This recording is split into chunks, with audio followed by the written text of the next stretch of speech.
All right, hello, welcome back.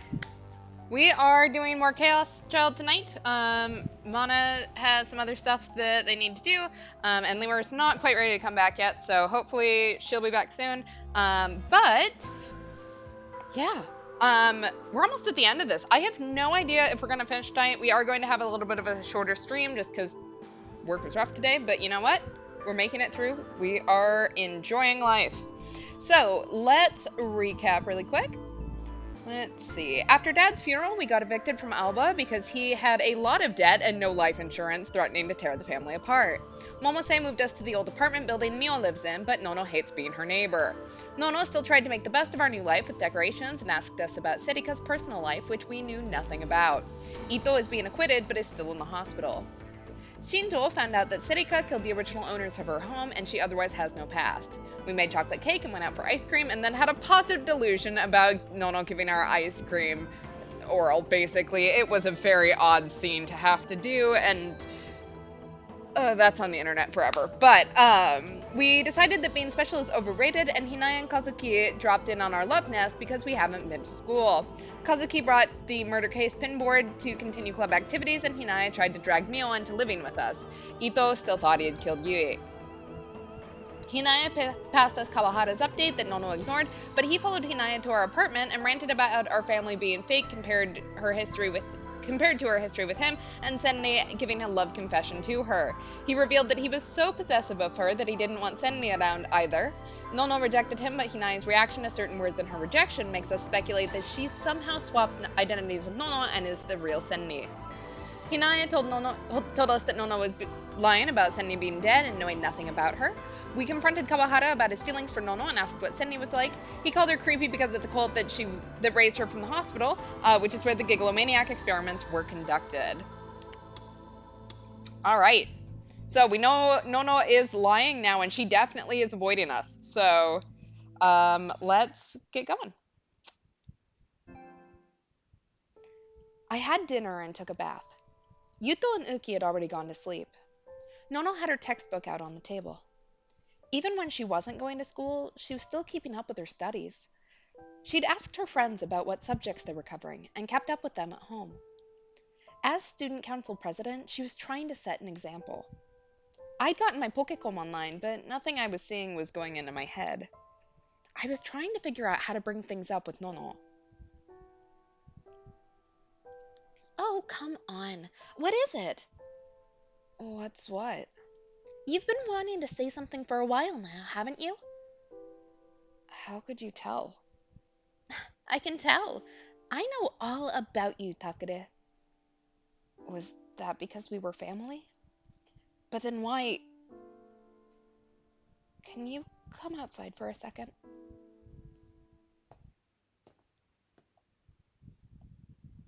I went outside with Nono. Of course, we couldn't go too far with the little ones to think about, so we only took a few steps from the apartment. Nono followed after me, confused. She looked just a bit nervous, probably because she wasn't sure why I'd asked her to come out here with me. I turned around to face Nono. Huh? What's all this about? Are you going to tell me you're in love with me? Huh? What are you talking about? I mean, you're bringing me out here at night like this. It kind of feels like it, doesn't it?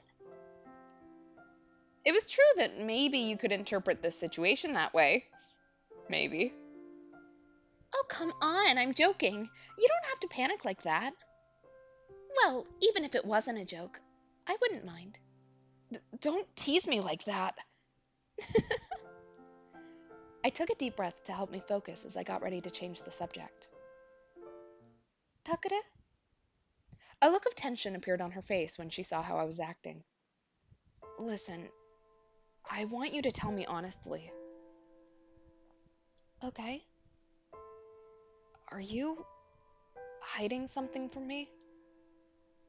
In the end, all I could do was ask her straight. Huh? Are you sure you're not lying to me about something? Where is this coming from? Why would you say something like that?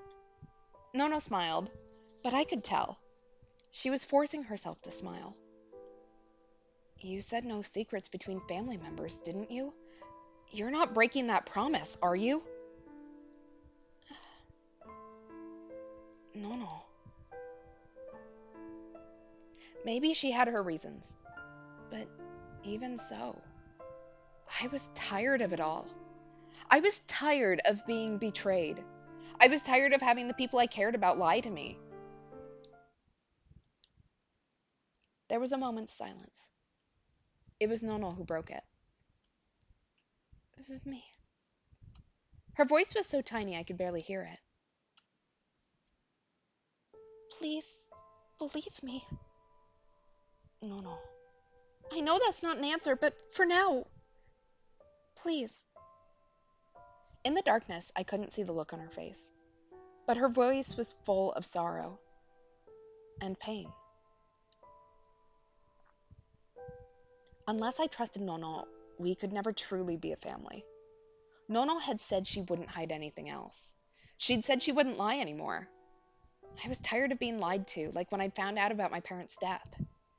I didn't ever want to go through what I'd experienced when I found out that Serika was behind the killings again. So all I could do now was,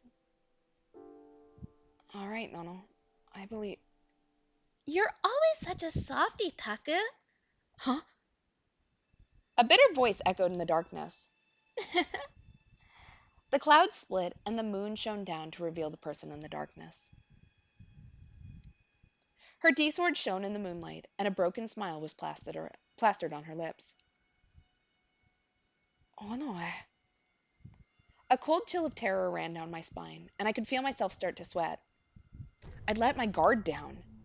I'd thought that if I was lucky, I might never see her again. And I'd started to think that maybe I would be that lucky.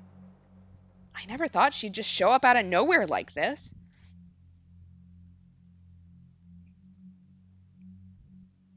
Sounds like you're having a good time, Nono Kurusu.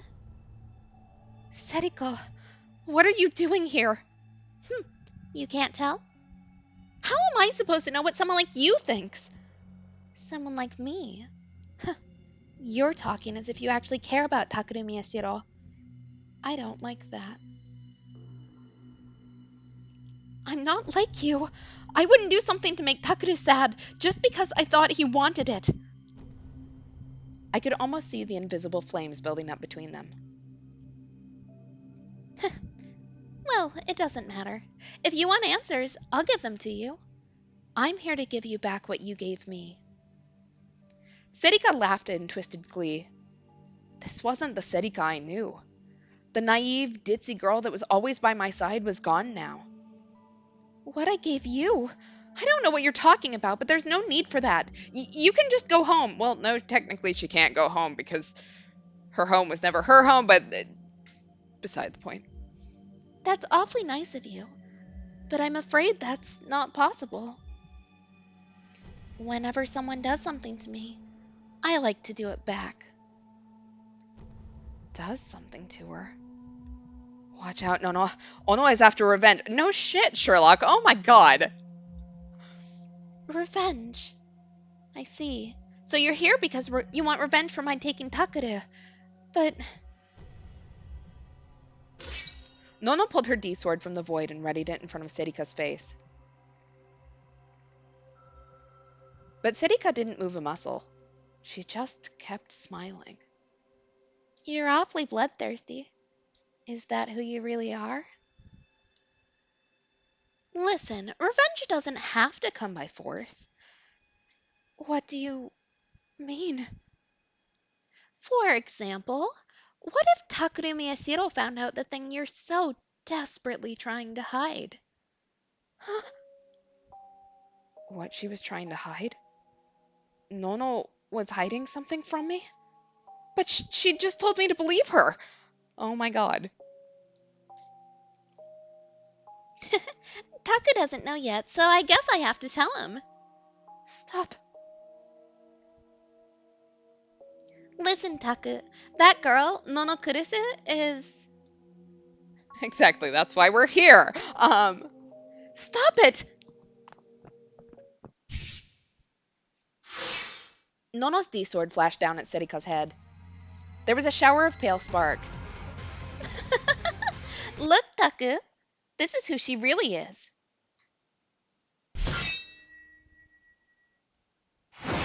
Nono flipped her wrist around, and this time the silver light flashed upwards.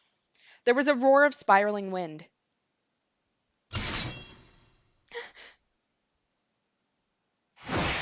Even I could tell that Nono's stance was all wrong. Sedika was easily deflecting her attacks and grinning all the while. Hey, Taku, you still don't know who she really is? Who she really is.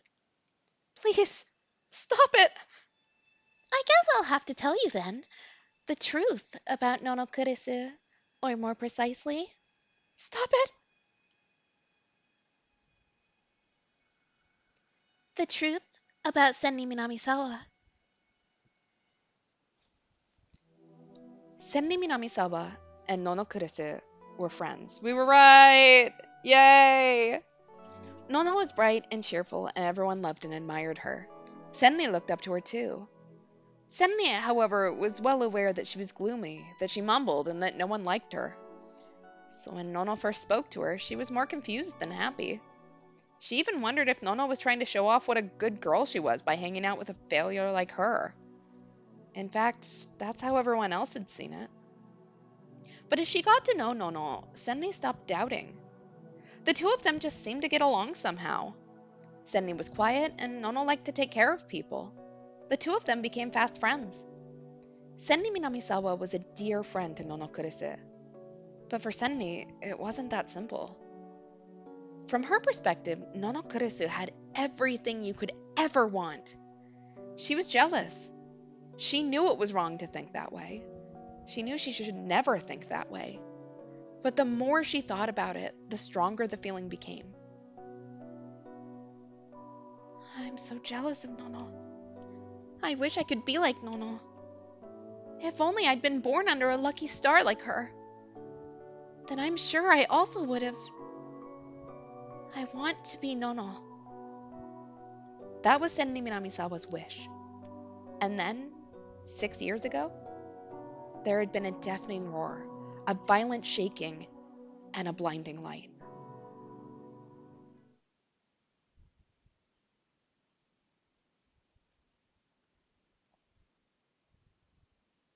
Nono Kurisu was right in front of Senni. Nono was caught by a collapsing building and on the verge of death. She could barely keep her eyes open. There was nothing Senni could do for her. I don't want to die. There's so much more I want to do. I don't want to die yet. And then her voice faded away. Senni would never hear it again. Nono Kurisu would never move again. Nono. Senni cried. She knelt before Nono and cried and cried. Nono Kurisu was her only friend. She was sad to have lost her. And, Nono, you know, I always wanted to be you. Why did you die? Tell me, why? I should have died.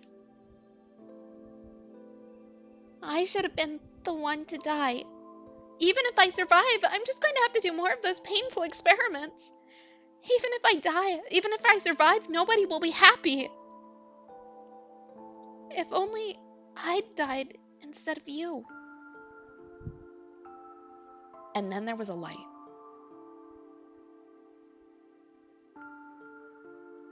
I mean, based off of our background, from what I understand, we didn't meet Nono until after the earthquake. So we've never actually known the real Nono, probably. Like, and also knowing how much attention Takuru paid to his classmates before this, in case they were at the same school. Like, I don't think that we've ever actually known the real Nono Kurisu. I think we've always known Senni Minamisawa. And do you know what happened next? A magic sword appeared, and Senni Minamisawa's body was enveloped in a strange light. And then, amazingly, she'd found herself transformed into Nono Kurisu, the girl she'd always wanted to be. That was her, Senni Minamisawa's awakening as a gigalomaniac. And then poor little Senni Minamisawa buried the real Nono Kurisu and told everyone that Kurisu's body was her own. And thus, she was reborn from an ugly duckling into a beautiful white swan and began a wonderful second life. And she lived happily ever after. Nope, no fusing together. Well, Taku, how did you like the tale of the two changelings, Nono Kurisu and Senni Minamisawa? The Changelings is a story from medieval Japan. It describes a tale of a young boy and a girl who are raised as the opposite sex and the chaos that ensues. Sometimes it's also used as a name for other stories involving characters who switch sex or social position.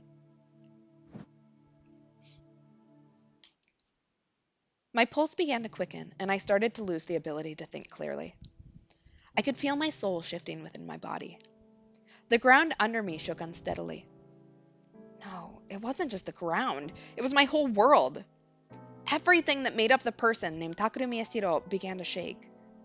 My head hurt, and I couldn't understand what I was hearing. What did I just hear? Was Serika telling me that Nono was Senni Minamisawa?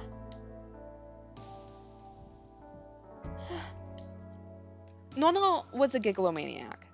I knew that already. But her power was... No. Her gigalomaniac power is the same as Arimura's. She can tell when someone's lying. Right, Nono? Takeru, how did you... I didn't think we actually believed that lie. Apparently we did. We needed Hinaya's power. Answer me, Nono. Nono said nothing. She just looked very sad. Serika's lips curled up into a mocking grin. Wow, you really are such a dummy, Taku. You're helpless without me. Yeah, this is exactly the Shiki twist, basically, in The World Ends With You. Which, like, I really liked that twist, so, what do you mean? Her power is the same as Hinaya Arimura's. She can tell when someone's lying. For someone who's spent half their life living a lie, she sure is a terrible liar. It's not a lie. You what? Are you going to lie to Takeru Miyashiro again? No, I'm Nono Kurisu. Serika must have thought Nono's words were the funniest thing in the world because her body was racked with laughter.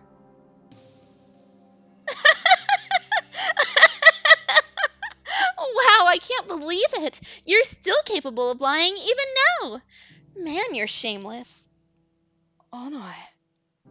Fine, I'll say it one more time. Listen, Takeru Miyashiro. That lying girl's power is duplication. Duplication? That's right. She's capable of imitating someone's appearance and voice down to the smallest details. That's her power. In other words? So everything she told you was a bald-faced lie. You were tricked. She's been lying to you since the moment you first met. Finally, I felt a shock, like being hit with a club, run through my skull. No, I'd been feeling that shock for a while now.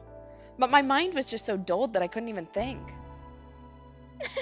It's kind of amazing, huh? I bet you never imagined she was so full of lies, huh? But now you know what a nasty bitch Nono Kurisu.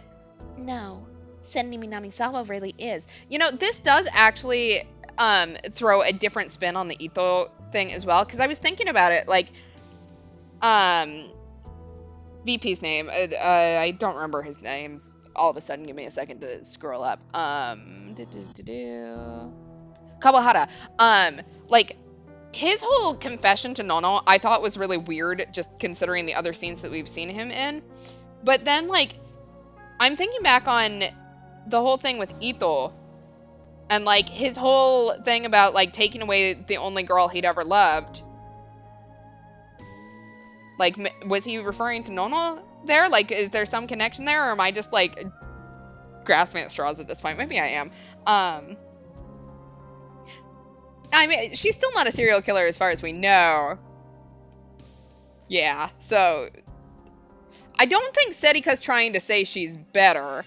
I think Serika right now is just trying to wreck Nono's or Senni's life. So, and she's doing a damn good job. I will give her that. Instead of being sad when her friend died, she buried her friend under the earthquake memorial and told everyone that her dead friend was Senni Minamisawa. And then she began a second life as the bright, cheerful girl who everyone loved. No, really, it's amazing. A normal person would at least feel some guilt. I don't know how she was ever capable of being so happy all the time.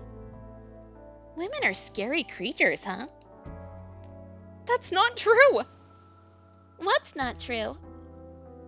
Sidika's cold voice shot through the night like a bullet. You're a fraud, a liar, and a fake. That's who you really are, Senni Minamisawa. There was a mocking light in her eye as she glared at Nono. There you go, this is the Mimi Miney twist. Without even thinking about it, I closed my eyes and put my hands to my temples. Black doubts rose up and began to take shape. I'd seen Senni Minamisawa in my nightmares 1,000 times. I thought she hated me for not being able to help her. I thought she was the one behind the New Generation murders. And she was actually... Nono? That's not true. Astonishing. You're still saying that? But it doesn't matter. Sedika laughed a little and turned around to leave. I thought I'd kill you, but I think I'll just leave you like this. Why? Because it's more fun that way. Go make your pathetic, miserable excuses to Takuru Miyashiro. Get on the ground and cry, and beg for him to forgive you. Of course, I don't know if he actually will.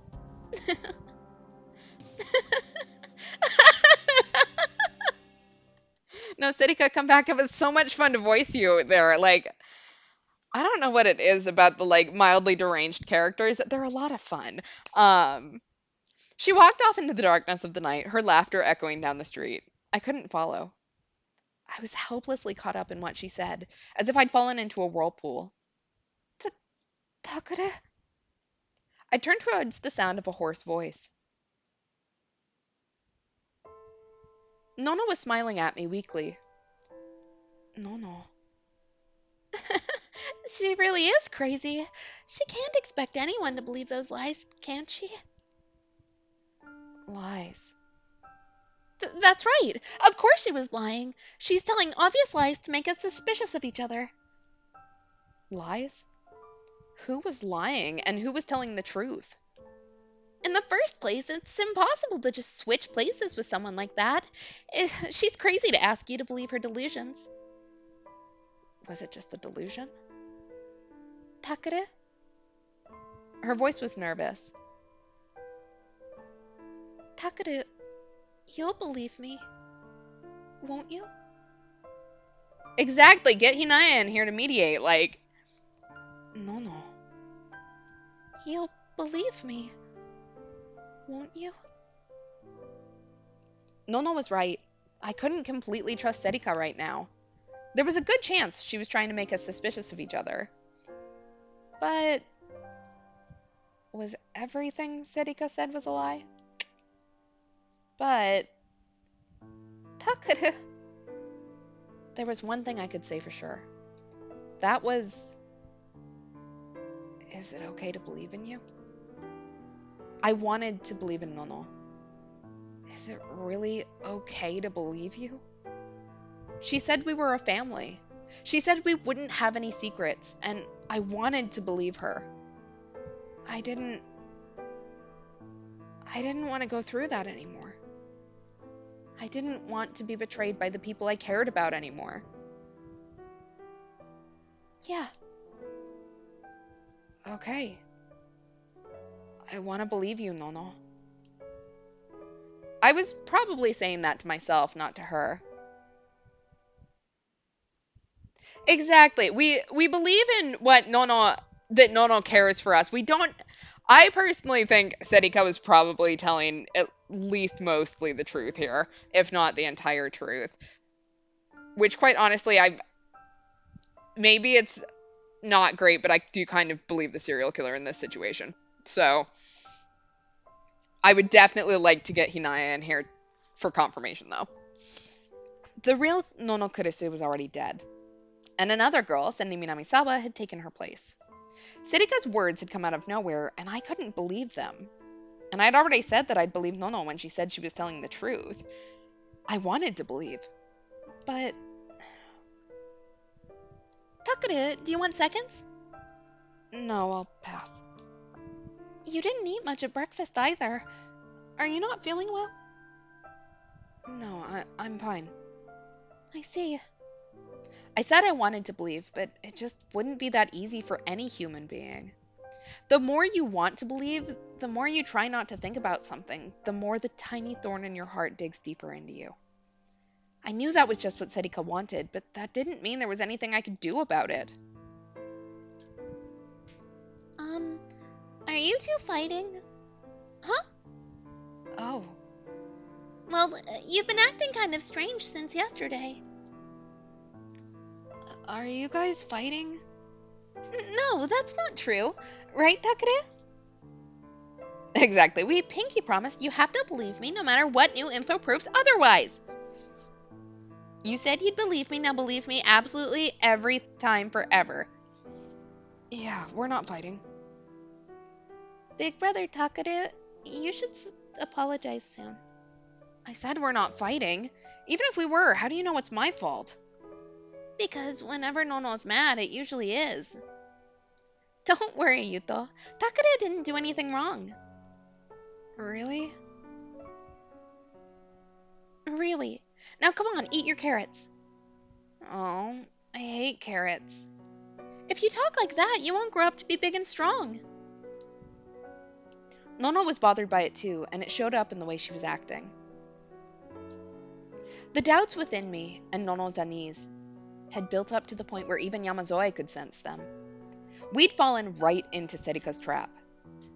If there was any way to get out of this, it was...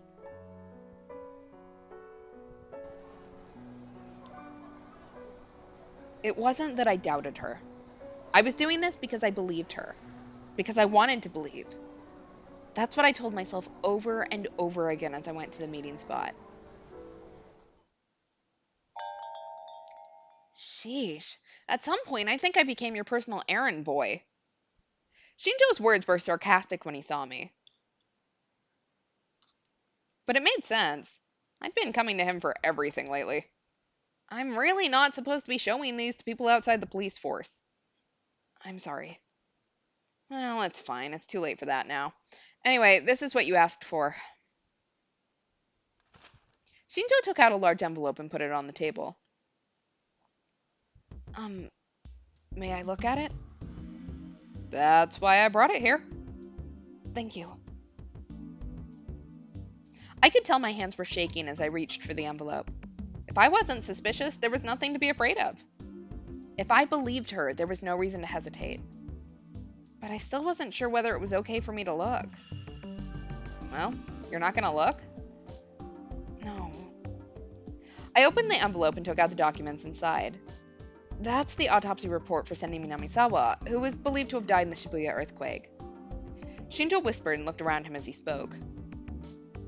A lot of the data from the earthquake period is pretty spotty, and not just for Senri Minamisawa.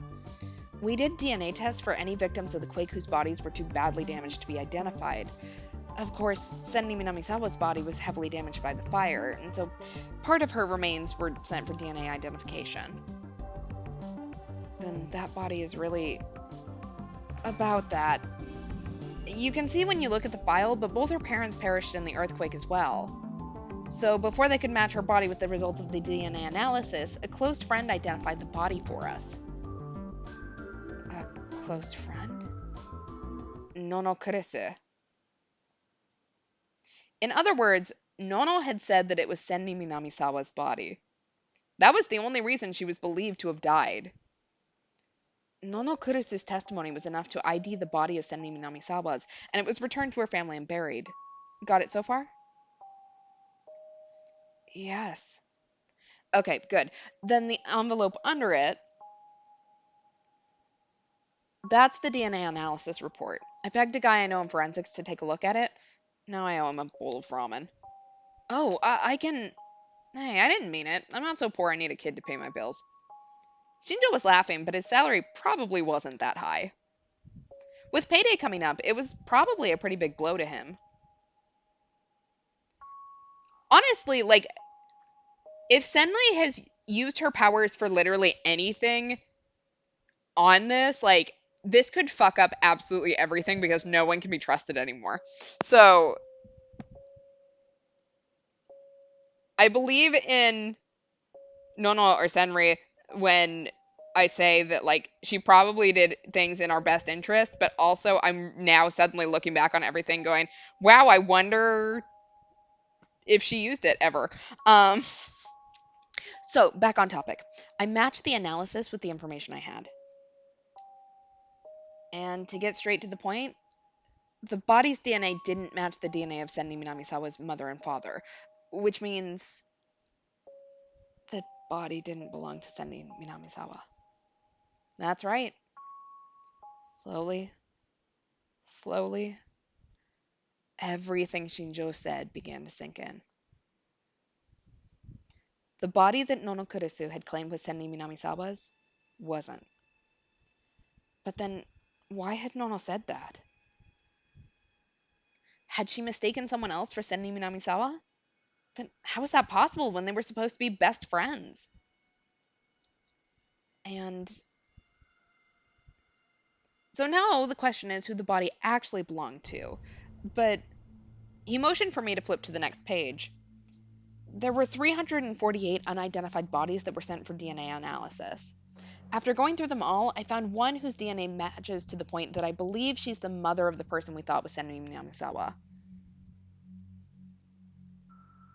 Wow, I hate that thought! Ugh, don't like that. Ugh. Her mother? In other words, it was the mother of the dead girl.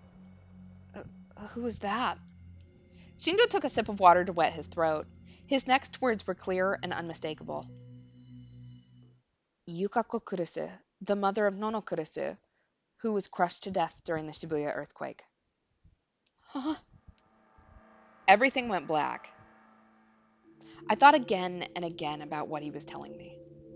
The mother of the body they thought was Senri Minamisawa was actually Nono Kurusu's mom, which meant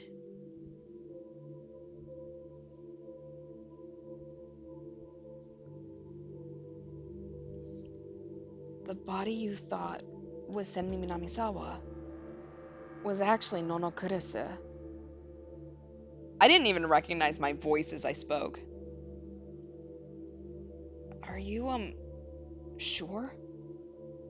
The accuracy of the data is beyond question. Instead of being sad when her friend died, she buried her friend under the earthquake memorial and told everyone that her dead friend was Senri Minamisawa. And then she began a second life as the bright, cheerful girl who everyone loved. Sedika's voice echoed in my head. Then that was... You'll believe me, won't you? What? What the hell? She told me to believe her.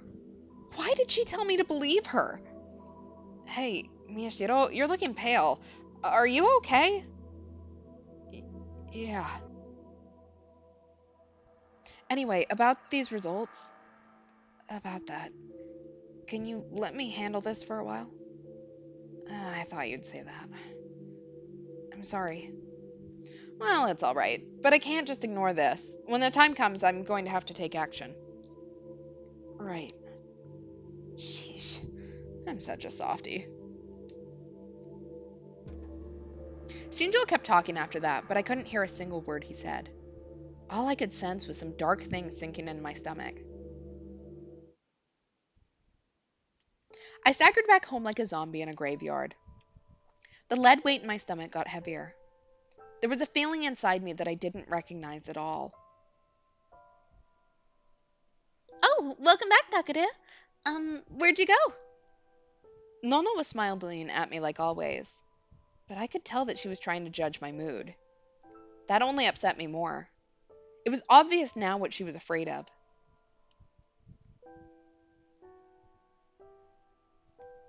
Takure? Nono Kurisu. The person I'd always thought was Nono Kurisu. The girl I'd always thought of as my stepsister. But she was really. Hey, Takure? What's wrong? Are you not feeling well? My ears started to ring as she spoke. Lumps of emotion collided and fought within me. Usually I would agree with you, that like as long as she's not necessarily doing anything bad, it wouldn't be an issue. The big issue is that we've now lost our entire support system and no one is who they say they are. Right? Like Serika's a serial killer. Our dad was part of this whole scheme. Nono is not Nono. Yui was a gigolomaniac. Ito murdered our little sister. Like all of this has just kind of come out from under us. Like we have nothing left. So like if this was a normal scenario, 100% would agree with you. But I don't know that this is at the moment, like the way all of the chips have settled, like how do you trust her at that point? When you can't trust anyone? What's wrong? Are you sick? Shall I lay out a futon? No. Why don't you two go play outside? Huh? Outside? Can we?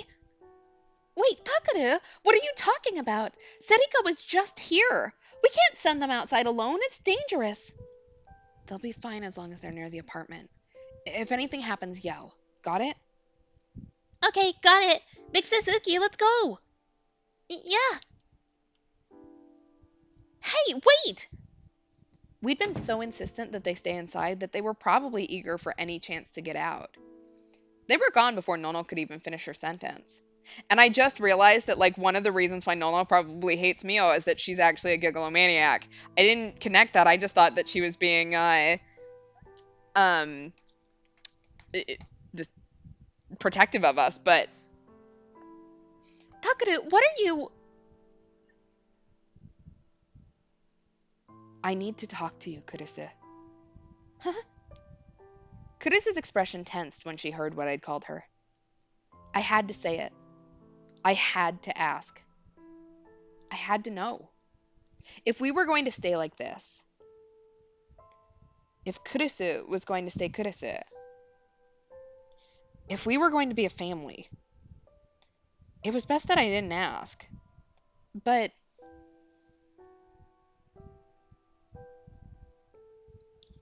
yeah, I mean, like, eventually I can see us not having a problem with it. But there is a large amount of, like, on-ramp to get over before we can live with this, I think. I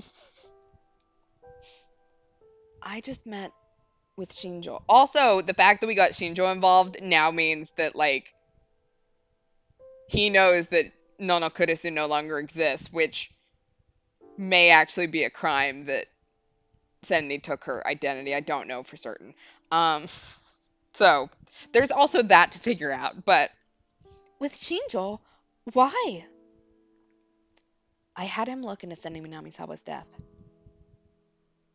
I thought she'd get angry or be surprised, but she listened to my words without changing her expression at all. I have the results of the DNA test right here, for the body that we thought was Senni Minamisawa. I tossed the brown envelope on the table, but Kurisu didn't move to pick it up. She just said 2 words. I see. That was all. Why did you do that? Why did you do that when you told me you believed me?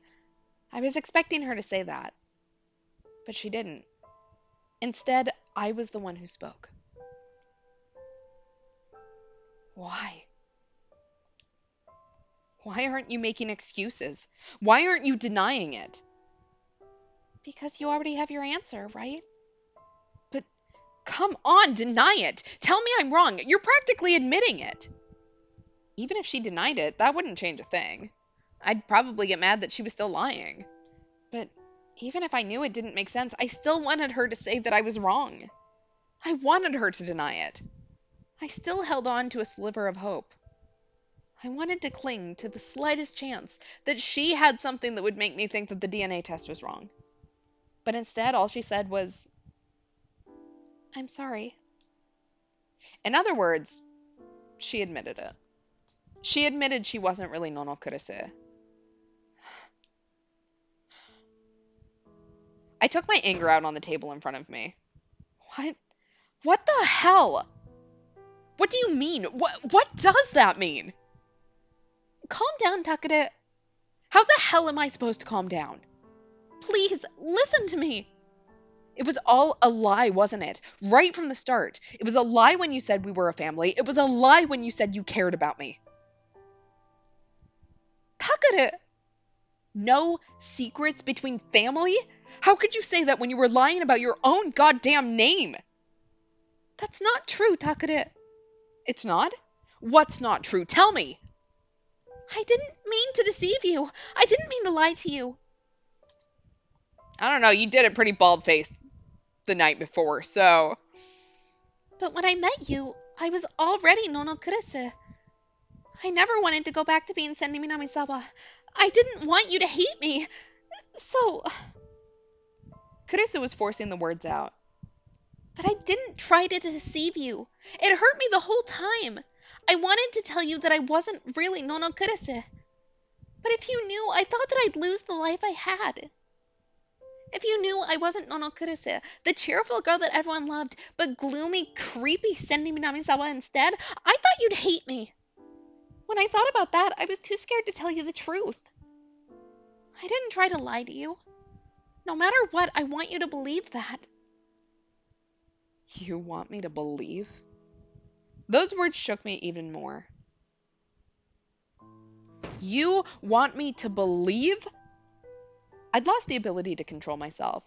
I'd lost the ability to control what I was saying. You were the one who betrayed me. It's the same as with Mom and Dad. You lied to me the whole time. You said you'd never do that again. But that was just another lie, wasn't it? Well, yes, it was another lie. We are currently confirming this. You said that our family wouldn't keep any secrets, but you kept the most important secret that you could. And now you want me to believe you? I can't believe you. I can't believe anything you say now. Takare.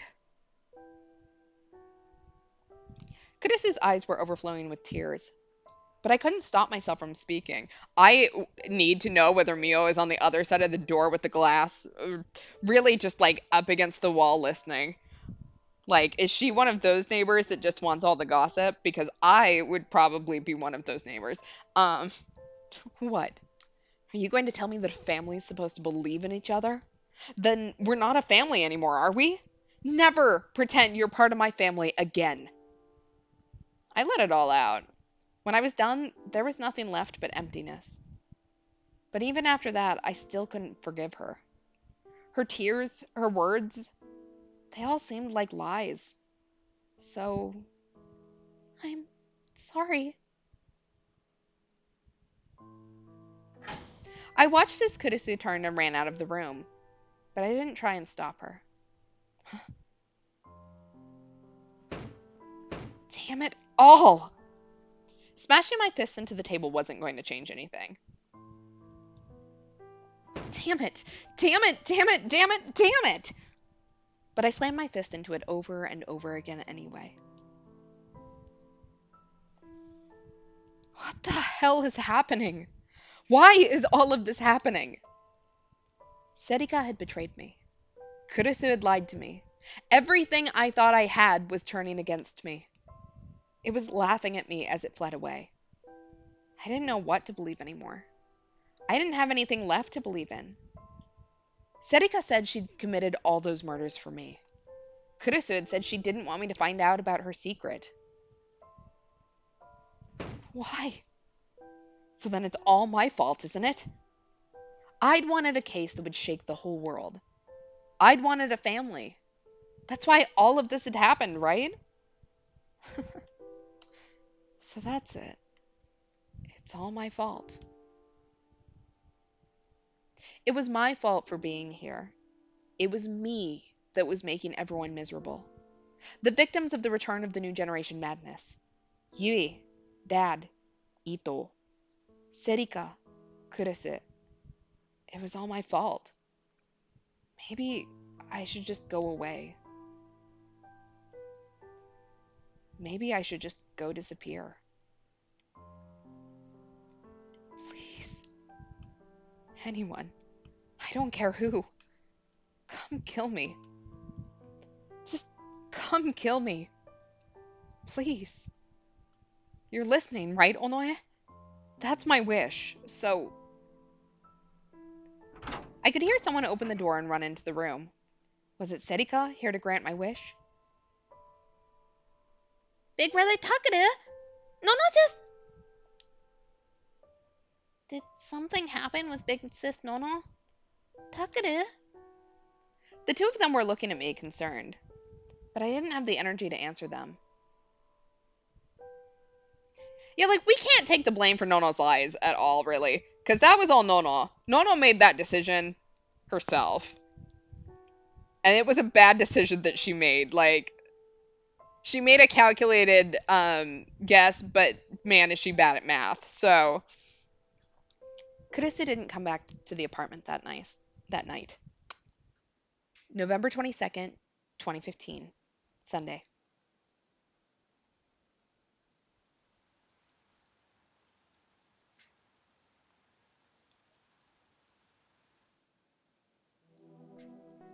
What was I doing?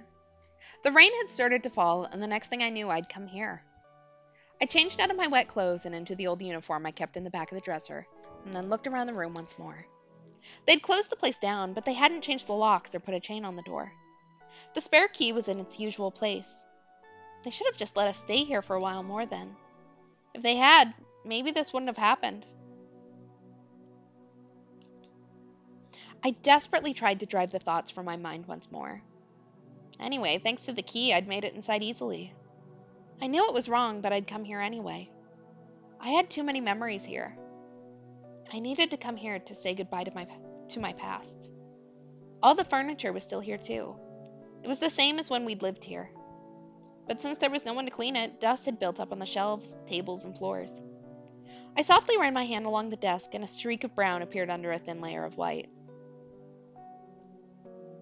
Who would have thought that it would get so dusty if no one was here for such a short time? The day we left, it had felt like we were never coming back, and I'd been terribly sad.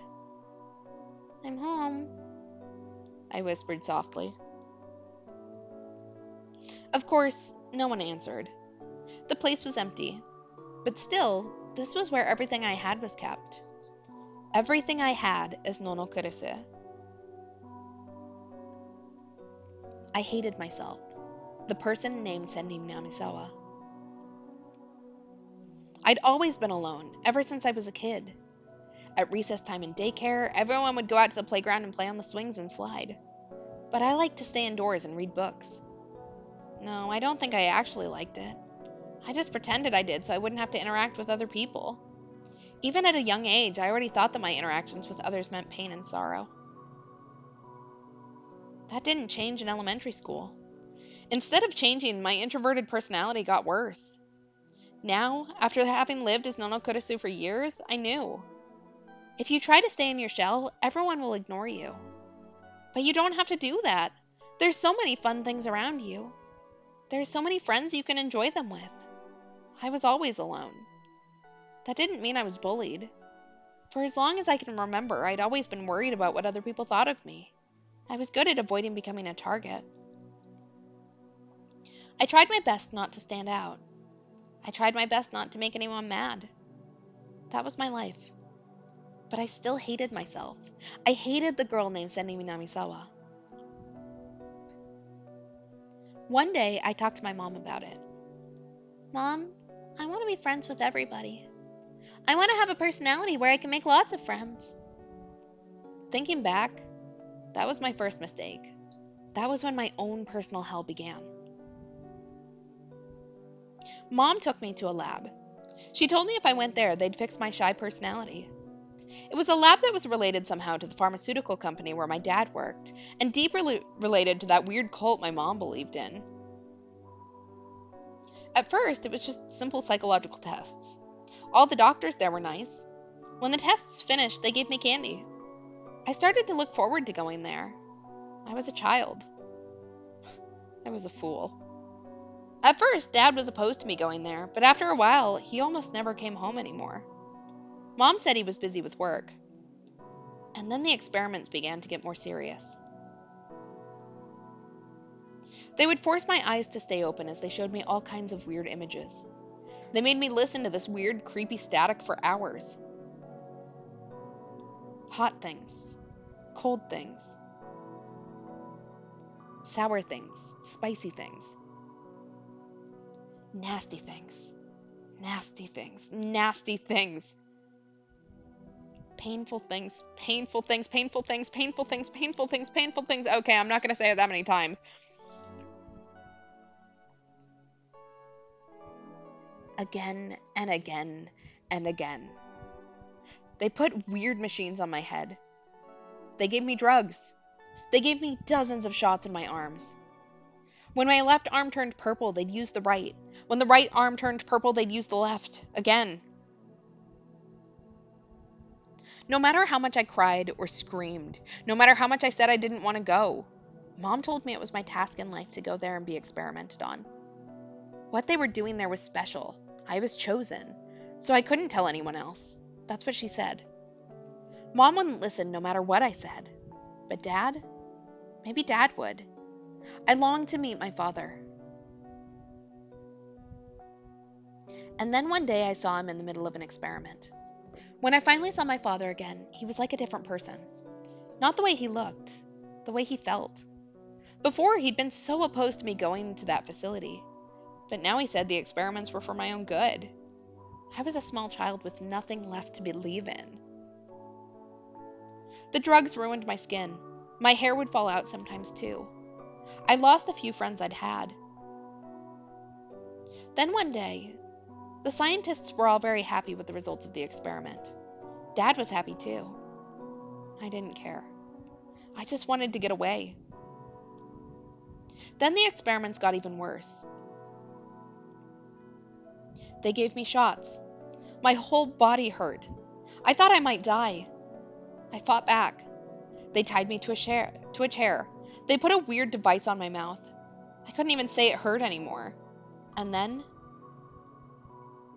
I thought I saw someone looking at me from the door. Help me! If someone's looking, then please help me! Please! But there was no one to hear my voice. No one came to save me. I fell into despair.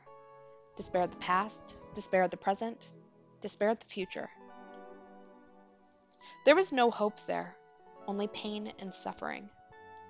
If living is this painful, I don't want to live anymore. I longed for death. And then it happened.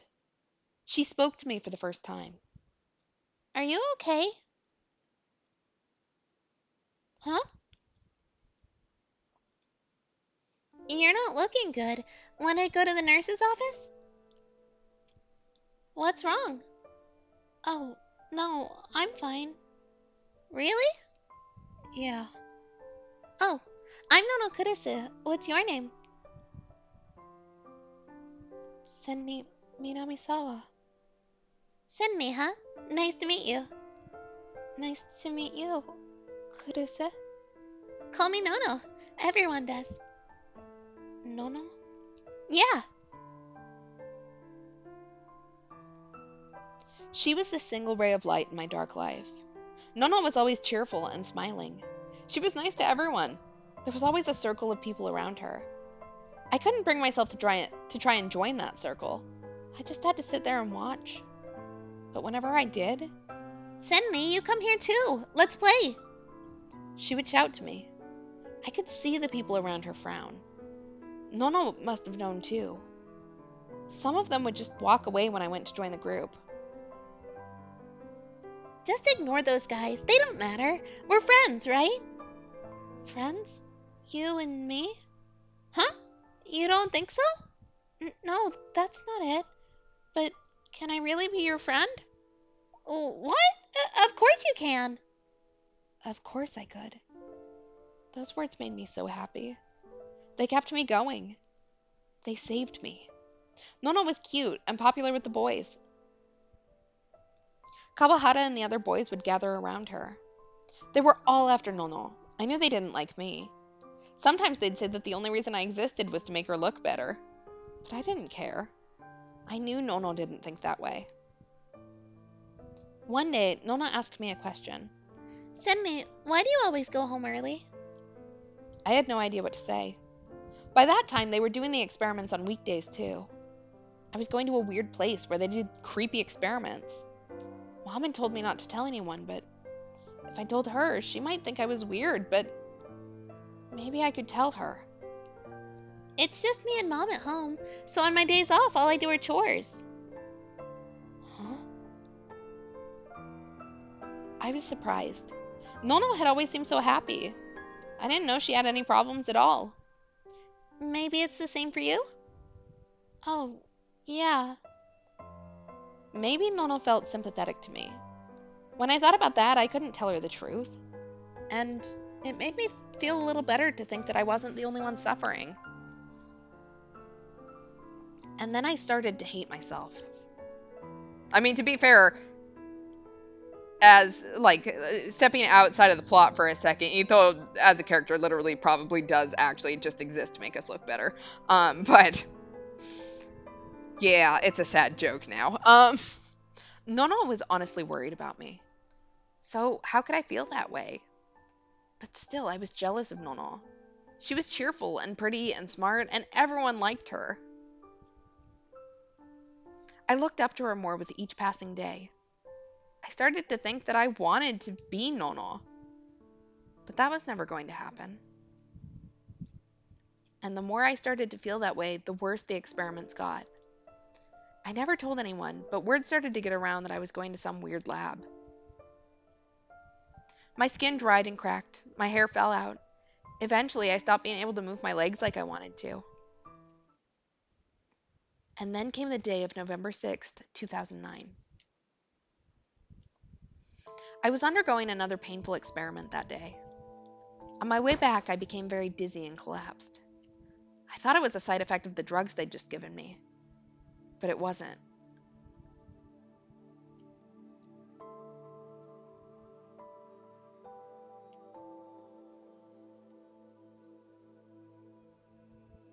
Everyone on the streets of Shibuya had fallen over and was crawling on the ground like me.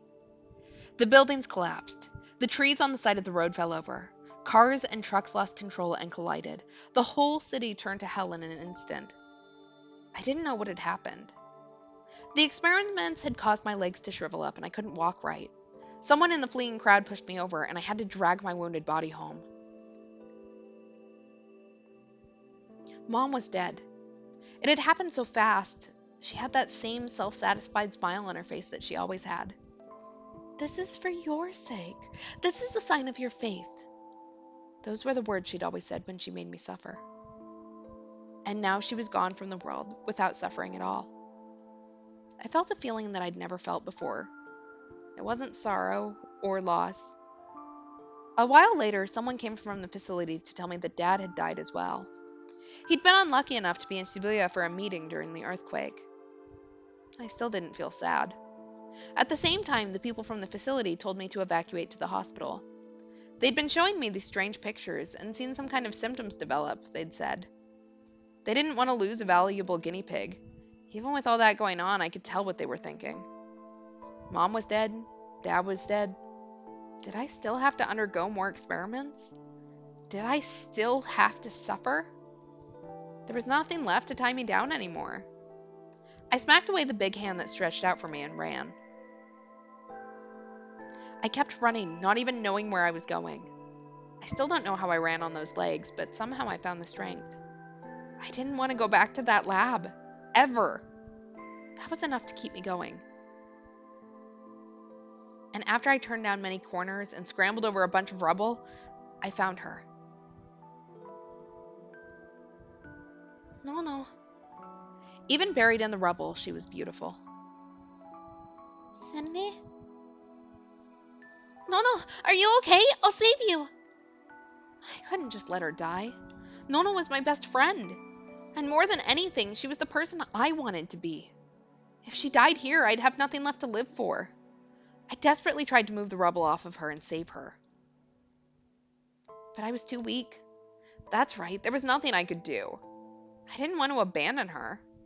There was nothing I could do. It hurts. It hurts, Henry. As more time passed, blood started to trickle through the rubble, and her voice began to get smaller. Mom, where's Mom? I looked around and saw a grown-up's feet poking out from under the rubble behind her. They seemed like a woman's feet. Your mom is just fine. I'm glad. So you'll be fine too, Nono. Sydney? Nono grabbed my arm. Her hand was surprisingly cold.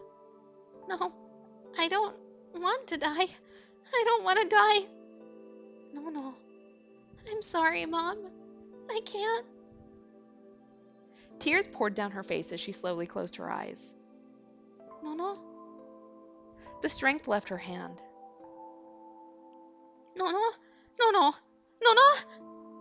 No matter how much I cried, no matter how hard I hit her cheek, she didn't move.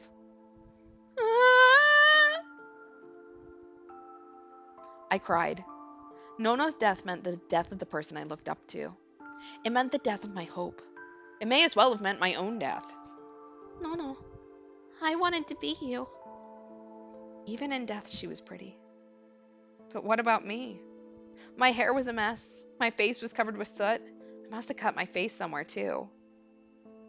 If someone was going to die, it should have been me. I should have died instead of Nono.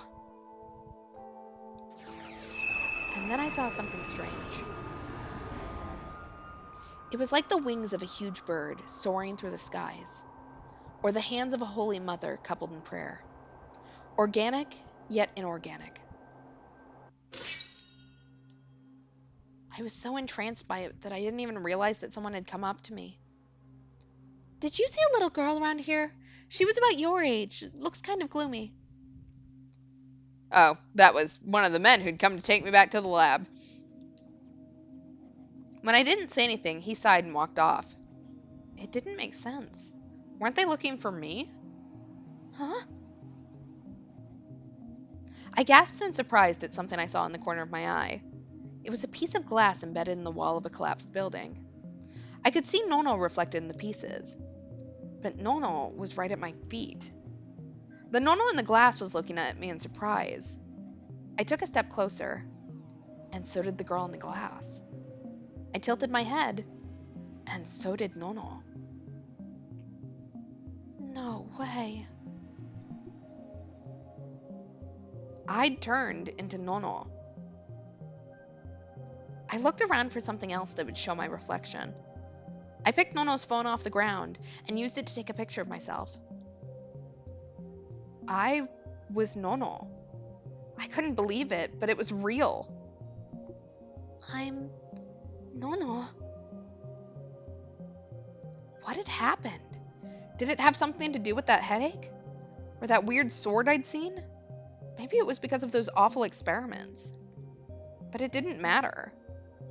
If I can stay Nono,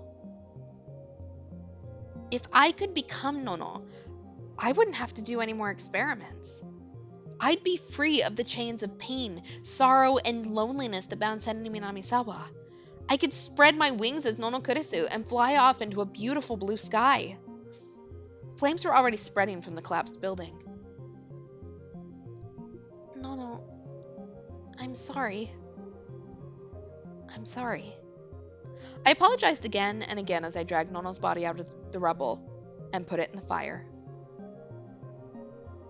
The smell of burning hair and flesh stung my nostrils, and it was only then that I realized what I was doing.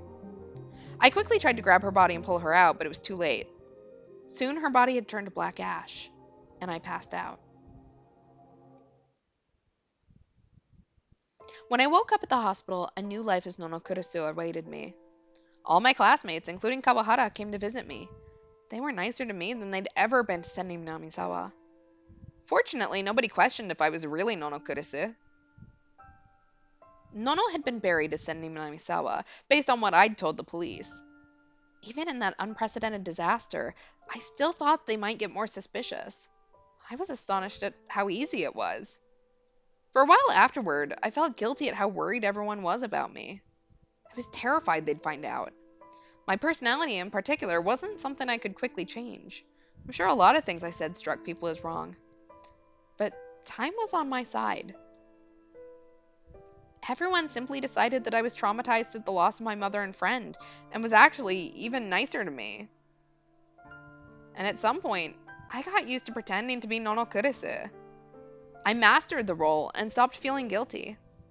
Soon, I really was Nono Kurisu. That was about the first time I saw the boy in the coma named Takuru Miyashiro. Oh, absolutely. Kawahara ranting about how much he wanted sending out of the picture, like that did not help him. But also, if he ever knew the truth, he would not be into this. After that, I was taken in by Alba Dorm. And then Yui and Yuto came. Takuru came, still in his coma. I took care of him every day. I nursed him. We fought. Soon we opened up to each other. And we became a family. Takuru left the dorm. We became a family again. We stopped being a family. And in the end, I stopped being Nono Kurisu. I was back to being Senri Minamisawa, the girl who lied to her family for years. But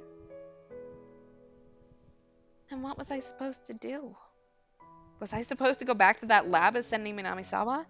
Be experimented on as a gigalomaniac? Spend my days suffering in that damp building? Without anyone ever loving me? And die as a guinea pig with no happy memories, no warmth at all? Was that what I was supposed to do? Then why was I born? I wanted to live. I wanted to be happy. That was all. I knew it too. I knew that it was all a lie. All the smiles, all the kindness, all the friendship. It was all for Nono. It wasn't for me. It wasn't for Senri Minamisawa. Takuru's voice echoed in my mind. It was all a lie, wasn't it? Right from the start. It was a lie when you said we were a family. It was a lie when you said you cared about me. I can't believe you. I can't believe anything you say now. If he knew the real me, if he knew Senri Minamisawa, would he accept me? Tell me, Takuru, what am I supposed to do? What am I supposed to do now? What could I do now? What was important to me?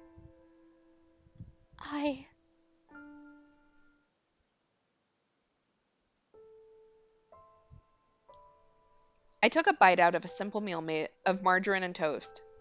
There was nothing else. There wasn't the usual meal of crisp lettuce or juicy tomatoes or tasty hot dogs or eggs cooked just the way we liked them. Just plain toast and milk. Yuto was ignoring the toast and watching me carefully. He timidly opened his mouth. Hey, Big Brother Takuru? I knew exactly what he was going to say before he said it. Where did Big Sis Nono go? He'd asked me that many times over the last day. I told you, she went to stay with a friend. You're lying. Yuto cut me off before I could finish. That's a lie.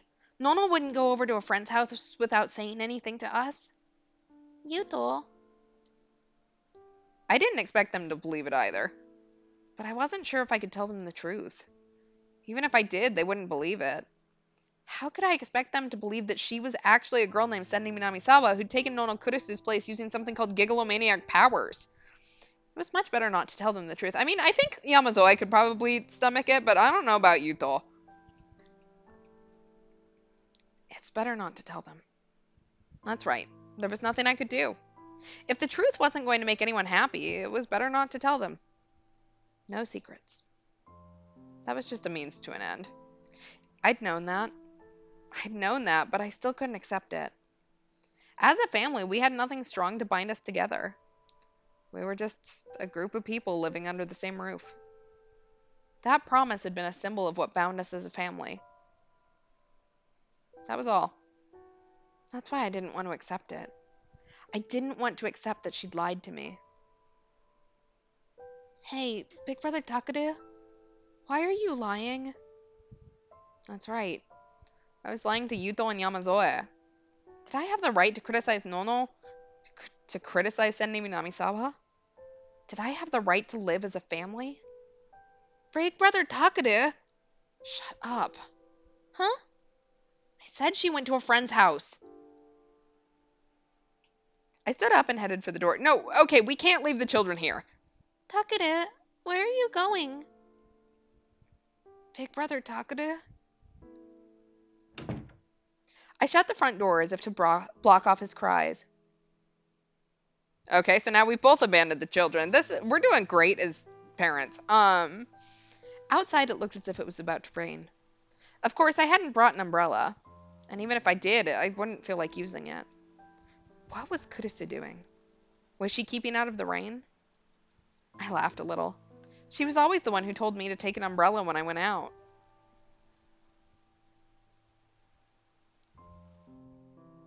I don't think I went there because I thought Kurisa was there. But maybe, just maybe, a part of me did. I was the one who told her that we weren't family.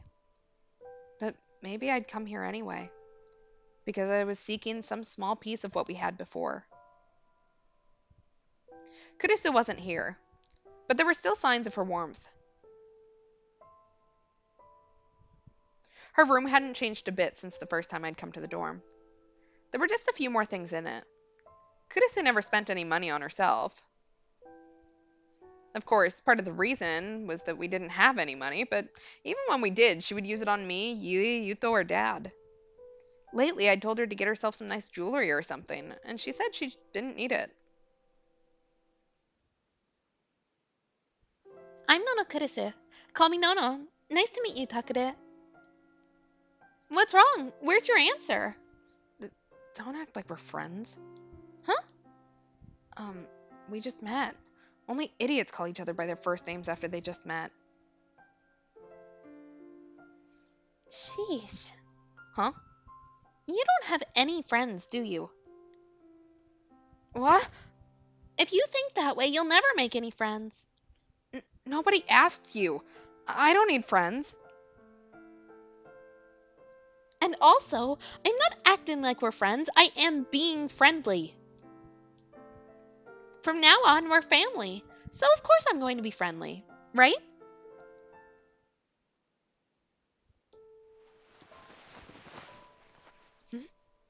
Takade? Why are you just staring at me? If you're going to stare, you can help. Are you having fun watching me try to get dressed and fail? I bet it's hilarious watching how I can't even pick up the shirt I dropped off the ground. Damn it, I used to be able to do this before the earthquake. So why? Why can't I do it? Why? Are you done? I want to help you. But remember what Dad said? You need to start by learning how to do your daily activities on your own. It may hurt now, but everything you do now will help you in the future. So let's try it again, okay? But, Don't worry, I'll be with you the whole time. yeah. Hmm? Huh? Mmm. You did it! You did it, Takada! You can use chopsticks now. I get it. I get it. Get off me. I almost choked. Oh, sorry. I was just so happy. I'm just eating a meal on my own. It's not that big of a deal, Nono. No, it is a big deal. I know how hard you worked at your physical therapy to get to this point. Congratulations, Takada. You worked hard.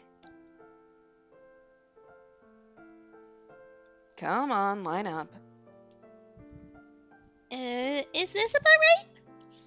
Yeah, Yuto, get a little closer to the inside. You go in the open space, Dad. Okay, let's do this then. Oh, wait. What is it, Takuda? Can I take a photo with my phone too? Just one? Sure, hurry up. If you hit this button, it starts the timer. Where? Are you done yet? I'm gonna be late to meet my friend. Oh, it's fine, I'll do it myself. You get back over there, Dad. Okay. He took over for you. Jeez, these new machines. I just can't handle them. Alright, here we go. The red light started flashing. Takaru, hurry, hurry! I know! Come on, everyone, smile. Cheese!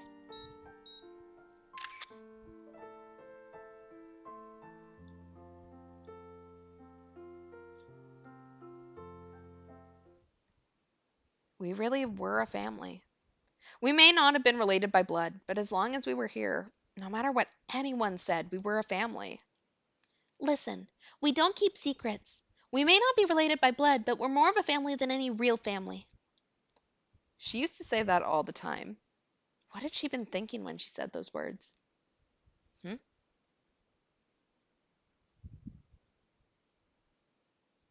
Then I saw what looked like a tiny piece of paper under the bed. I reached my hand under and picked it out. It was a picture. There were two girls and a boy. The boy was Kawahara. Nono was in the middle, smiling. And off to the side was another girl. Her face was scribbled out. Save me. It was the girl we'd seen in the lab. It was the girl who'd begged us for help. If every day was like that for her,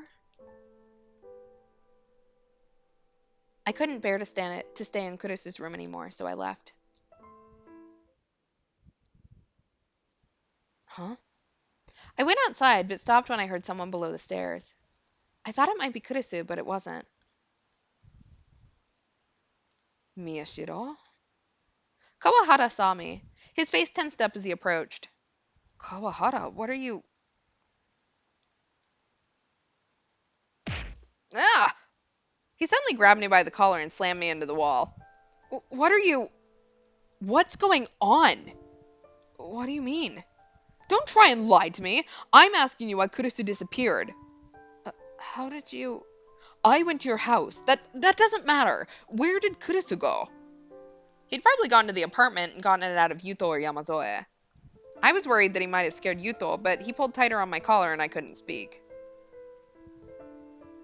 Miyashiro, you remember what I said before, right? I said if anything happened to Kurisu, you'd regret it. Don't tell me you forgot. He had said that. But this has nothing to do with you, Kawahara. What? This is a family problem. It has nothing to do with you.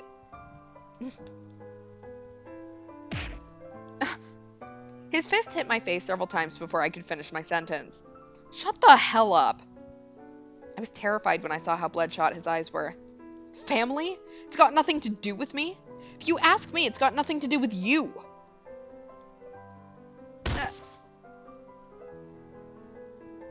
This time he kicked me and I fell backward into a puddle of water. Another sharp kick landed as I tried to stagger back to my feet. It hit me in the solar plexus and knocked all the air out of my lungs. I spent so much more time with Kurisu than you did, and then you come along and try to take her. Okay, she's not a war trophy, man. Family? With a guy like you? Don't make me laugh. Kurisu just said you were her little brother because she took pity on you. And you took it seriously. How come it's not my problem? 'Cause it's not your problem. Ugh. His fist cut through the air and smashed into my cheek. I smelled something strange in the back of my nose as the flesh from my cheek dug into my face. Damn it. I didn't care if he was hitting me. No. I was the cause of the return of the new generation madness, and I had hurt Kurisu, Minamisawa, in a fit of rage. Maybe I deserved it. But it pissed me off that I couldn't fight back. What's so funny? Nothing, just what? Say it! Say it! Ugh. Just like I thought, the slightest provocation set him off. It was just a sign of his stupidity. What's wrong? If you're not going to say it, I'll hit you again. Fine. If you really want to know, I'll tell you. Each time I spoke, I tasted something metallic in my mouth, but I kept speaking anyway. Kurisu doesn't give a damn about you. What? No, I think she actually hates you. What do you mean? Did she tell you that? No, but I can. What the hell? Exactly. It's not our fault. His crush is dead, and our sister happens to be wearing her face. Yeah, don't lie when you don't even have any proof. Is that your way of getting back at me? I mean, we do kind of have proof, but my chest, my sides, my back. I've got proof. Huh? Then tell me. It must have bothered him because once I started to talk, he stopped hitting me. He was a small man. You hated sending Minamisawa, right? Minamisawa? Of course, anybody would hate that creepy girl. Who cares? She knew all about how you hated her. Do you think she'd trust someone like that? You're the one who she was only friends with out of pity. You bastard! Pity? Don't you dare lie to me! At this point, I was basically a punching bag. It felt like burning irons were being pressed all over my body. My sense of balance was thrown off, and the pain kept me from thinking. Everything stopped seeming real. I started losing the ability to think clearly. Maybe it would be better if I just... Kawa had a spat on my cheek, but the rain washed it away. What? You done already? I forced myself to stand through the pain. You're still... That's wrong. I'm still alive. Why not just kill me? What? Come on, you hate me, right? I piss you off, right? Then just kill me. Come on, I won't fight back. That's right. This was all my fault. What happened with Serika? What happened with the murders? Kill me. Kill me. Come on, just kill me, damn it. And what happened with Kurisu? So... Kill me. Please. What the hell? You're crazy. Yeah, I thank you for having that reaction, and please leave. A strange, nervous smile formed on his face as I approached him, and then he turned around and fled into the pouring rain. After I couldn't see him anymore, I fell to my knees on the ground. I spit up a hunk of blood, and then let the rain fall down from the dull gray sky. Why? Why didn't he kill me? I never should have been alive at all. Then this never would have happened. Yui and Dad would still be alive. Serika wouldn't have hurt anyone. And she would have been able to start her new life as Nono Kurisu. If it weren't for me... All right. If that's your wish, I will grant it. I felt something freezing cold and sharp at my neck. I didn't have to turn around to see who it was. Onoe. Taku, Onoe was behind me, smiling happily as she put the blade up to my neck. you finally said what you really wanted, huh? Onoe, how long have you been there? The whole time. I'm always with you. I always have been ever since we were kids, right? I'm always with you. I'm always with you, and I always know what you want me to do. That's the only reason I was born. Oh, so that was it. I finally understood who Serika Onoe really was. She was truly a part of me. Onoe, Don't worry. You don't have to say a thing. I know. Slowly, her blade moved just an inch. I could feel a warm drop of liquid running down my neck. Okay, here I go. Yeah. This is for the best. This is... I slowly closed my eyes. Goodbye, Taku. The air shook a little, and there was the sound of something cutting through it. Without even feeling pain, Huh? Cold drops of rain were hitting my neck. You... I opened my eyes and saw Hey! Huh? Senni Minamisawa? No. It was Takure. Nono. Nono Kurisu. No. Senni Minamisawa.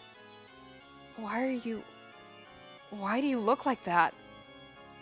I'm done lying. This is who I really am. This is Senni Minamisawa.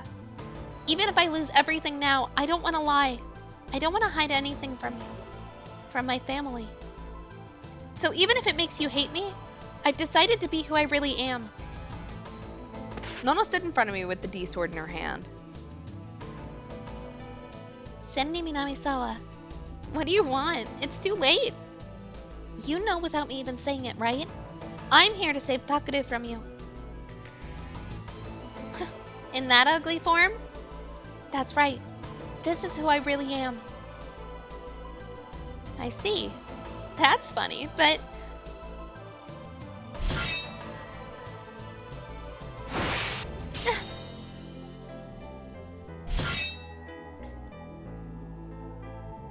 Don't get in my way. Your role in the game is finished.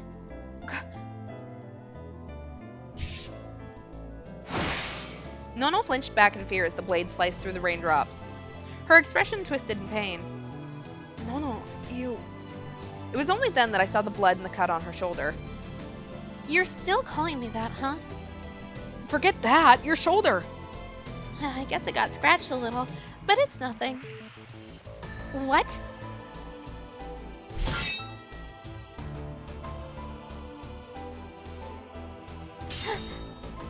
I told you to stay out of this, you fake! I'm not the fake Nono Kurisu anymore.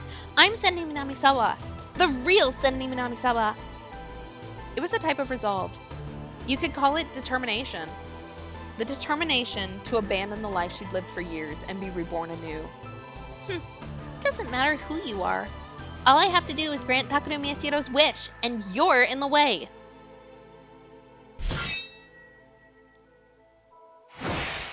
Takure's wish? That's right. He wanted to disappear. He wanted me to make him disappear. So I'm going to grant his wish. Because that's why I exist. So move.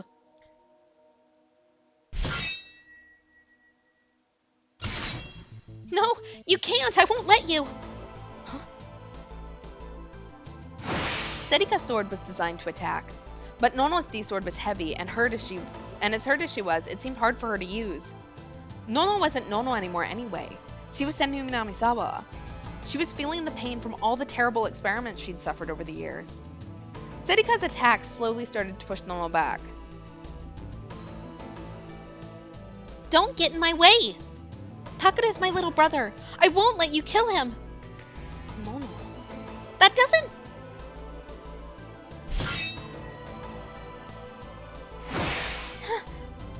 You're the one who destroyed your family. But still, I... Go away.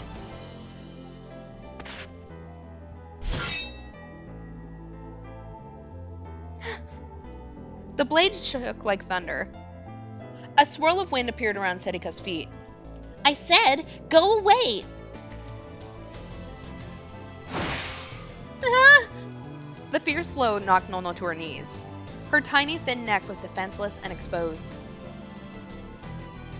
Die, you... A cold voice and a white flash.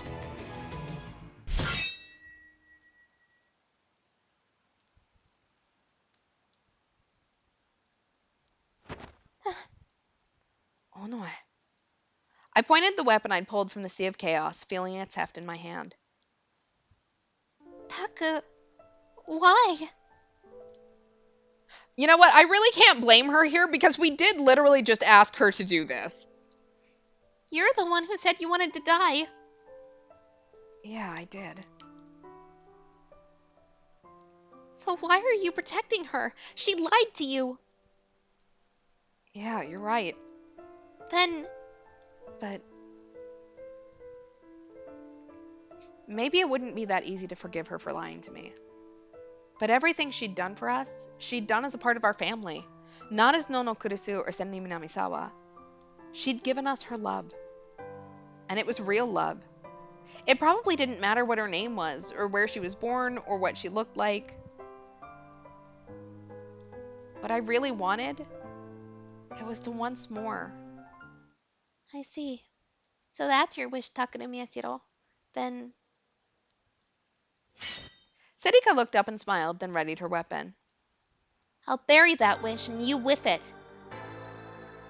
Apparently, no, we cannot change our mind. The D-sword became a hurricane of light as she attacked me.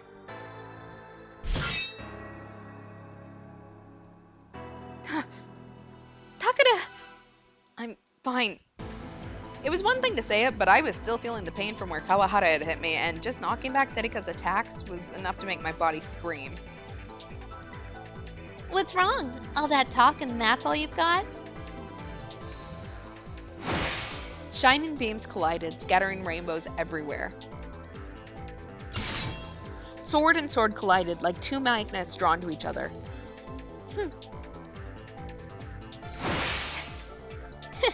I'm not done yet.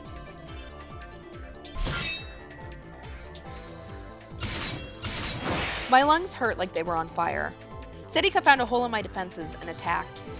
Her D-sword knocked mine upwards and threw me off balance. The glowing weapon went straight for my exposed neck. I put my hand up to protect my throat.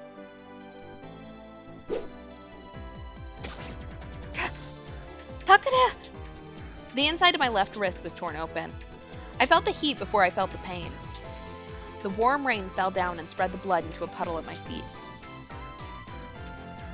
I bit down on my teeth hard to keep from passing out, then tried to judge the distance between us again. What's wrong? You're just gonna let me hurt you? Then... The fierce blade struck again. I just barely managed to move out of the way in time. At this rate, she would kill me. Like Sedika said, if I didn't attack her, this was only going to end one way. But the pain, exhaustion, rain, and sweat were already blurring my vision. My strength was at its limits. If I could just land one hit. One hit! What's wrong, Taku? Is this fun? This is fun, right? It's fun for me.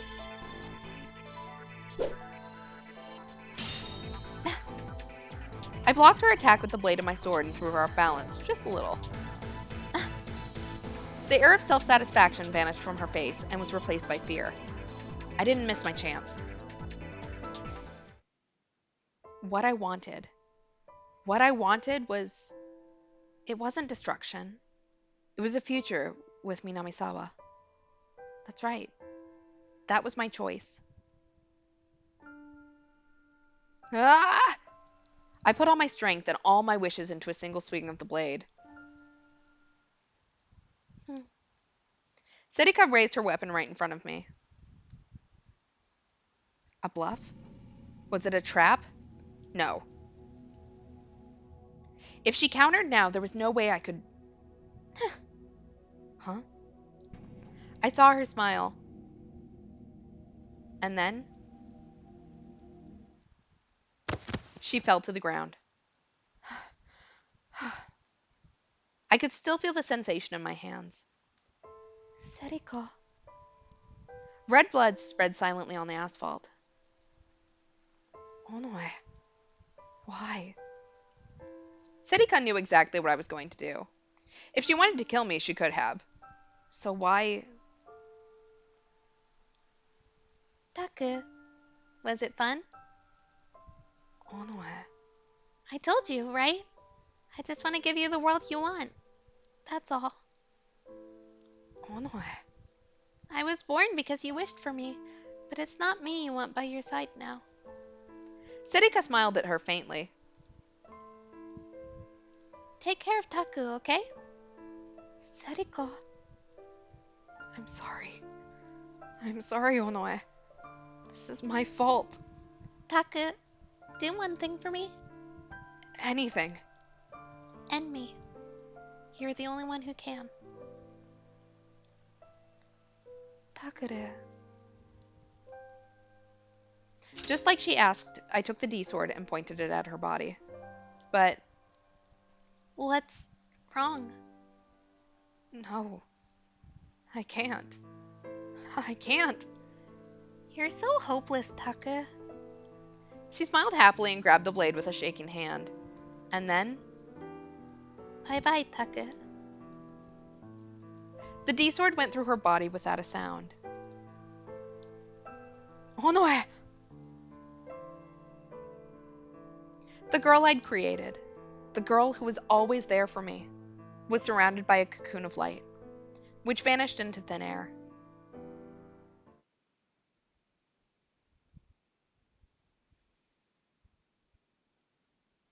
The veil of rain that had covered the sky had vanished, leaving behind a stench on the asphalt. I looked up at the sky and saw a rainbow in the heavens. I could hear the crunching sound of footsteps on the gravel, going further into the distance. There we go. We can absorb Serika into us and then recycle her memories into a new Serika. Hopefully one that doesn't want to create murders so that we can solve a story. Nono, don't look at me. I was about to turn back, but stopped when I heard the rejection in her voice. I'm sorry, Takare. You'll never see me again. What? But I want you to believe one thing. I lied to you, but I always felt that you all were a part of my family. Please, will you believe me? No. I'm not Nono Kurisu anymore. The footsteps started again. Nono was leaving. We would never see her again. Thank you for everything. Goodbye.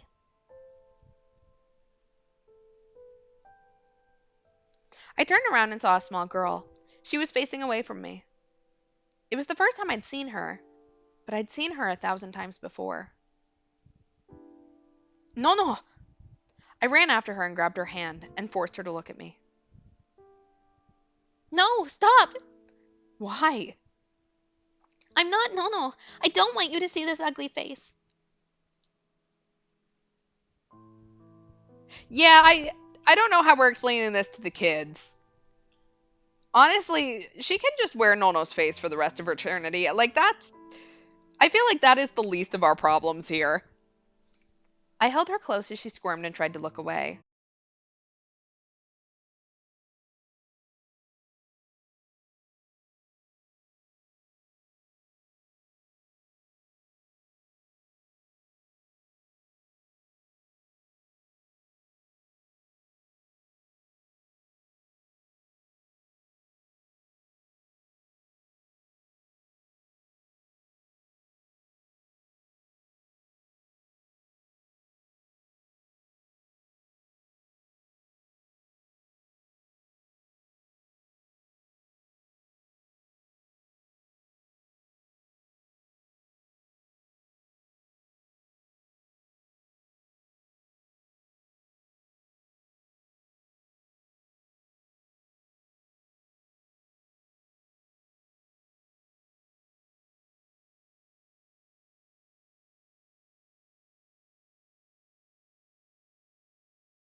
vanished, and without any firm evidence, it was impossible to know if she ever existed at all. The case came to an end without a satisfactory answer. And then, the four of us still lived in that cheap apartment. Here, Yuto. If you don't hurry, you'll be late. Wait a second. I'll get ready once this program's over. All you ever do is watch TV. Uki's already ready to go. Goodbye. Huh? Wait, I'll go too. Bye. Bye. Mornings were always busy like this. Sheesh, if you're too loud. The pounding on the wall was another thing we'd gotten used to. She's gonna be mad again later. Oh, fine. I'll bake some cookies and take them to her this evening. Thanks. What's up? I never thought that this day would come. Nono Kurisu becoming Senri Minamisawa had created no end of problems. Of course, Yuto and Yamazoe weren't sure how to handle it all. Her name and appearance were totally different. I knew it would be impossible for them to think of her as the same person. But inside, she was the same. She'd gone back to looking like Senri Minamisawa, sure. But she was still Nono Kurisu, the cheerful, helpful girl who'd kept the household running. After a few days of living with her, both of them got used to the idea that Senri Minamisawa was their sister. Of course, they were family. We couldn't exactly tell everyone else that Nono Kurisu was actually another girl all along. So it ended up that Kurisu went to live with some very distant relatives, just as a new transfer student named Senri Minamisawa came to the school. It was hard for her to rebuild her relationships with her old pals from the ground up, but she'd pulled it off. Of course, a few of them. Oh, ciao! Miyashiro, Kurisu. Oh, Arimura. Whoops, that's wrong. Minamisawa. Sheesh, when are you going to stop doing that? It's not that easy though, you know? Right, Hana?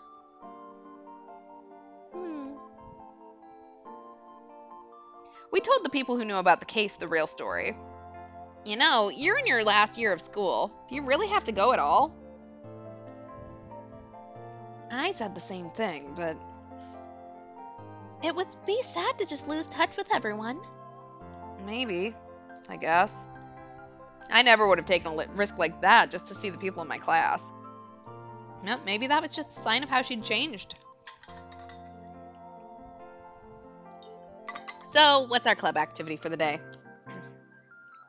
Sorry, we've got somewhere to go today. Somewhere to go? Yeah.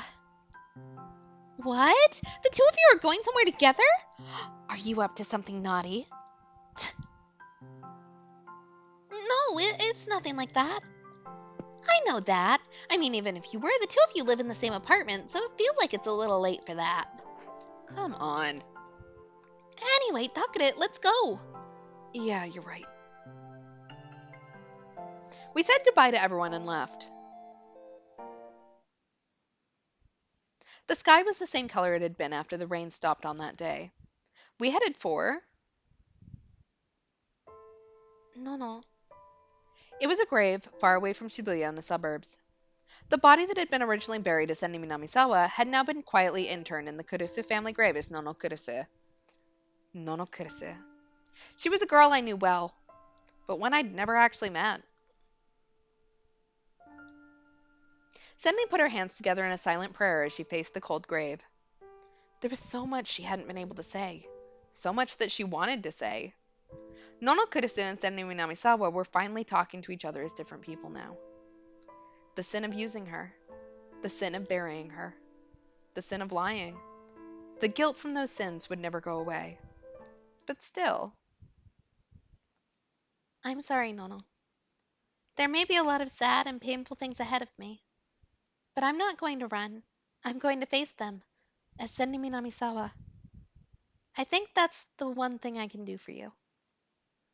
The smoke from the incense rose towards the sky, blown about by the wind. And in the wind, I know you can do it, Senri.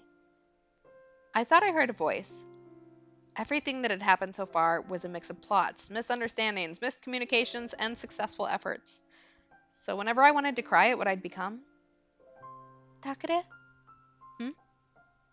will you keep watching over me from now on? Yeah.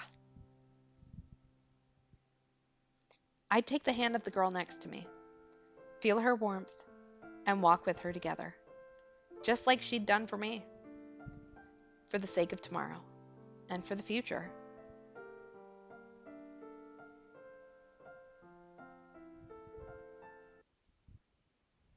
All right. And we've gone longer than I expected to, but we did finish the Nono ending, which means I believe we've finished the True Sky end, and a hidden story has been unlocked. We just got a trophy that said okay. I don't know what that means. Oh, that's neat. There's a D sword. Okay, so next stream, I guess we'll do our true ending. Next stream, Sunday, 10 o'clock Eastern, 7 o'clock Pacific. I don't have any other announcements, so I'm going to end here for tonight. I know, the D-Sword is cool. Like, I'm hoping that we get more information about Serika in this true ending. I want to know more. But yeah, so have a good night all. Hope you enjoyed, and see you on Sunday.